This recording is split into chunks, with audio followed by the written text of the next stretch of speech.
আসসালামু আলাইকুম। কেমন আছেন সবাই? আশা করি ভালো আছেন। আমিও আলহামদুলিল্লাহ আপনাদের দোয়াতে অনেক ভালো আছি। আমার আরেকটি কন্যা সন্তান হয়েছে। আলহামদুলিল্লাহ, আলহামদুলিল্লাহ। আল্লাহ তাআলা আমাকে আরেকটি রাজকন্যা দিয়েছেন। আমার এখন ৩ টি বাবু, ২ টি রাজকন্যা আর ১ টি রাজপুত্র। আলহামদুলিল্লাহ।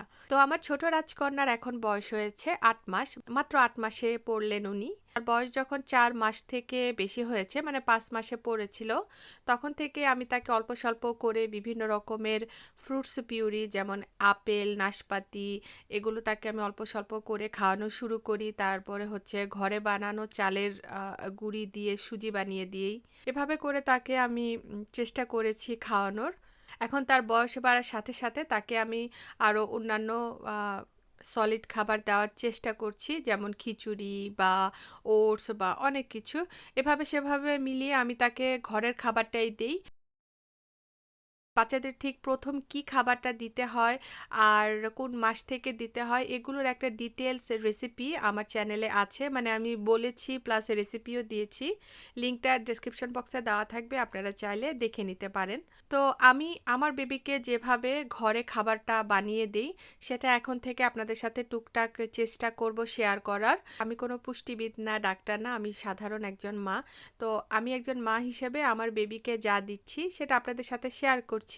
আপনাদের যদি ভালো লাগে মনে হয় যে না আপনার বেবিকেও আপনি এভাবে দিতে পারবেন তাহলে অবশ্যই দেওয়ার চেষ্টা করবেন। আর কোনো প্রশ্ন থাকলে আমাকে করবেন, আমি উত্তর দেওয়ার চেষ্টা করব অবশ্যই। তবে রেসিপিতে যাওয়ার আগে যে কথাটি বলতে চাই খুবই গুরুত্বপূর্ণ সে কথাটি হলো আপনার বেবিকে আপনি যখনই কোনো খাবার নতুনভাবে দিবেন, বিশেষ করে অন্যজন দিচ্ছে ঠিক সেটা দেখে দিবেন, মানে যে এরকম রেসিপি দেখে দিবেন। খাবারটা বানানোর আগে বা খাবারটা বাবুকে দেওয়ার আগে অবশ্যই চিন্তা করে দেখবেন যে এই খাবারটা আপনার বাবুর জন্য কতটা দরকারি বা সেটা এখন দরকারি কিনা বা আপনার বাবুর জন্য এটা পারফেক্ট কিনা, মানে আপনার বাবুর শরীর স্বাস্থ্যের জন্য এটা ঠিক কিনা। অবশ্যই বুঝে শুনে বাচ্চাকে খাবার দিবেন, বিশেষ করে যখন বাবুকে নতুন করে কোনো খাবার ইন্ট্রোডিউস করবেন।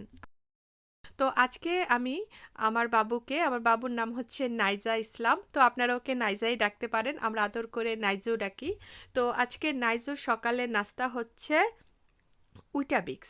উইটাবিক্সটা আসলে হচ্ছে একটা কোম্পানির নাম। এটা বিক্সের মধ্যে আপনার 100% গম আছে আর আছে হচ্ছে জব মানে যেটা বার্লি বলি আমরা সেটা আছে। আম উইটাবিক্সটা আপনারা যদি পান তাহলে দিবেন। এগুলো একেকটা ওই যে বিস্কুটের মতো করে একেকটা চাঙ্ক হয়ে আসে। বা আপনারা চাইলে ওটসও দিতে পারেন। ওটস কিন্তু বাংলাদেশে এভেইলেবল। ওটসের মধ্যে 100% হোল গ্রেন থাকে যা বাচ্চাদের জন্য খুবই উপকারী। তো আপনারা উইটাবিক্স বা ওটস যেটাই দেন না কেন সকালবেলা নাস্তার মধ্যে কিন্তু রাখতে পারেন। আমি আজকে আমার বাবুকে উইটাবিক্সটা খাওয়াবো। নাইজাকে যে বাটিটার মধ্যে আমি সাধারণত খাওয়াই সেই বাটিটা ধুয়ে ভালোভাবে পরিষ্কার করে নিয়েছি। আর এই বাটিটার মধ্যে আমি দিয়ে দিচ্ছি হচ্ছে ৪ আউন্স সিদ্ধ করা কুসুম গরম পানি। এর মধ্যে আমি দিয়ে দিচ্ছি ফর্মুলা মিল্ক পাউডার ৪ আউন্স।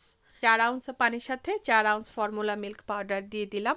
এখন ভালো করে ফর্মুলা মিল্ক পাউডারটা মিশিয়ে নিচ্ছি। চাইলে মায়ের বুকের দুধ দিয়েও বানাতে পারবেন। ভালো করে মিশিয়ে নেওয়ার পরে এর মধ্যে আমি একটি উইটাবিক্স মানে গমের যে এখানে বিস্কুটের মতো করে বানানো আছে সেটা দিয়ে দিচ্ছি। দুধের মধ্যে কিছুক্ষণ রেখে দিব। এতে উইটাবিক্সটা আপনার হচ্ছে নরম হয়ে যাবে। এখান থেকে একটি কলা নিয়ে এর অর্ধেকটা ছোট ছোট টুকরা করে দিয়ে দিচ্ছি। যেহেতু আমার বাবু এখনো অনেক ছোট, মাত্র ৮ মাসে পড়লো, তো ও এখনই হচ্ছে চিবিয়ে চিবিয়ে খেতে পারবে না। তবে আমি চেষ্টা করি শক্ত শক্ত কিছু খাবার ওর হাতে দেওয়ার জন্য, যেমন গাজর দেই, এরপরে হচ্ছে মালটা টুকরা টুকরা করে হাতে দিয়ে দিই। বাবু যেহেতু এখনই টুকরা করা খাবার খেতে পারবে না, এই কারণে আমি যেখানে একটি হ্যান্ড ব্লেন্ডার নিয়েছি, এই হ্যান্ড ব্লেন্ডারটা আমি আমার বাবুর জন্য ইউজ করি, অন্য কোনো কিছুতে ইউজ করি না। এটা খুবই দরকারি একটা জিনিস, আপনারা চাইলে কিনে নিতে পারেন বা ঘরের যে নর্মাল ব্লেন্ডার থাকে সে ব্লেন্ডারে ভালোভাবে ধুয়ে নিয়ে এরপরে ব্লেন্ড করে নিতে পারবেন। আমি যেহেতু ব্লেন্ড করব এই কারণে আমি কলার টুকরাগুলোকে একটু বড় বড় করে দিয়েছিলাম। এখন ভালোভাবে ব্লেন্ড করে নিচ্ছি যাতে কলার টুকরার কোনো অংশ যাতে না থাকে, মানে টুকরা না থাকে, তাহলে ও খেয়ে বমি করে দিতে পারে বা ওর চোখ করতে পারে, মানে গলায় আটকে যেতে পারে।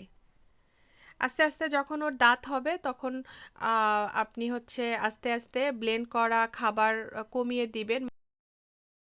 আমি খিচুড়ি কিন্তু এখনই বাবুকে অত ভালোভাবে ব্লেন্ড করে দেই না, একটু দানা দানা রাখি। বাবুর খাবারের ঘনত্বটা কীরকম হবে সেটা আপনারা নিজেরা বুঝতে পারবেন। এখন এই তো আমার ম্যাডামকে এখন আমি খাওয়াবো। তো বিসমিল্লাহির রহমানির রাহিম তাকে খাওয়াচ্ছি। যেভাবে আমার বাচ্চাকে নাস্তাটা দিলাম, আপনারা চাইলে এভাবে দিয়ে দেখতে পারেন, ট্রাই করে দেখতে পারেন আপনাদের বাচ্চারা যদি খায়। আমার ভিডিওটি আজকে শেষ হয়ে গেল। ভালো থাকবেন সবাই। আপনাদের বাবুর জন্য অনেক অনেক আদর রইল।